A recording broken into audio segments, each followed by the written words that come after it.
आज मैं डिफाइन कर रहा हूँ एडवर्ब ऑफ निगेशन और एडवर्ब ऑफ कंफर्मेशन। इंग्लिश में जब हम लिख रहे होते हैं, टाइपिंग कर रहे हैं, हम जब कंटेंट कोई लिख रहे हैं तो उसमें हमें या तो अपने एक्शन को इंडोर्स करना पड़ता है, उसको उस पर स्टैंप लगानी होती है कि ये बिल्कुल दुरुस्त है, नो डाउट, अनडाउटली, बगैर किसी शक व शुबे के, श्योरली, इंडीड, इस किस्म के अल्फाज इस्तेमाल करते हैं हम।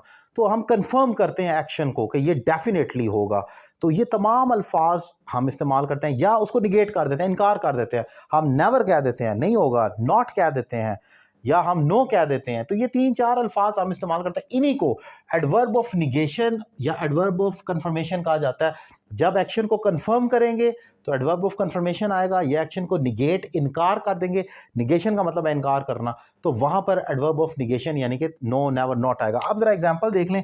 शी विल नेवर कम, इस फिक्रे में कम वर्ब है, और ऑब्वियसली यहाँ पर हम जो है विल को मॉडल वर्ब के तौर पर ले रहे हैं। अब हम कह रहे हैं कि शी विल नेवर कम।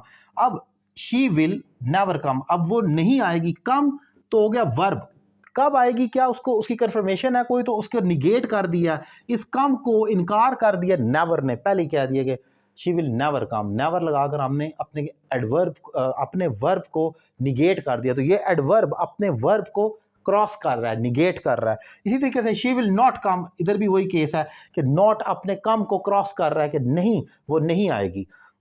सो ये एडवर्ब हमारे पास आम तौर पर एडवर्ब ऑफ निगेशन जो है वो 3 ही है, नेवर, नॉट और नो। इन तीनों लफ्ज़ों को ही इस्तेमाल किया जाता है किसी भी एक्शन को क्रॉस करने के लिए, उसको इनकार करने के लिए। लेकिन जब हम आते हैं एडवर्ब ऑफ कंफर्मेशन की तरफ, अपने एक्शन को स्टैंप लगाने के लिए कि बिलाशुबा ये सच है, कंफर्म करने के लिए, तो वहां पर डिफरेंट अल्फाज आते हैं। श्योरली, अब मैं कहता हूं surely I will help you, यकीनी तौर पर मैं तुम्हारी हेल्प करूंगा। Indeed I will help you, certainly I will help you, undoubtedly I will help you, no doubt I will help you. So ये तमाम अल्फाज हम इस्तेमाल करते हैं ठप्पा लगाने के लिए, अपने एक्शन को कंफर्म करने के लिए। और मैंने जितने ये रटा रटाए अल्फाज बोले, ही मैंने याद किए हैं, ताकि मैं अगर एक दफ़ा ये वाला बोलूँ या लिखूँ, दूसरी दफ़ा ये करूँ, तीसरी दफ़ा ये करूँ, कम से कम 6-7 एडवर्ब ऑफ कंफर्मेशन भी आपको आते हैं, जिसे एडवर्ब ऑफ कमेंट भी ये बाज़ औक़ात बन सकते हैं। तो ये आपकी राइटिंग ज़बरदस्त हो जाती है। जैसे इंडीड, बगैर किसी शक के, अल्लाह इज़ वन, अल्लाह एक है, लेकिन इंडीड, इंडीड कहकर मैंने अपने इस एक्शन को कंफर्म कर दिया।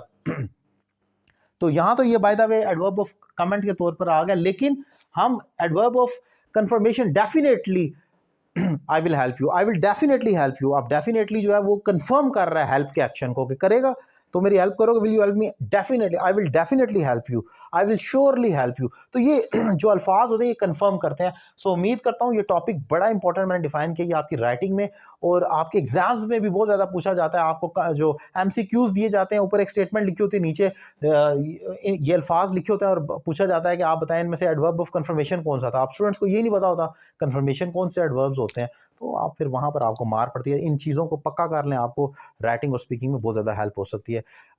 लेक्चर कैसा लगा, अपनी राय का कमेंट बॉक्स में इजहार लाजमी करें। Thank you very much.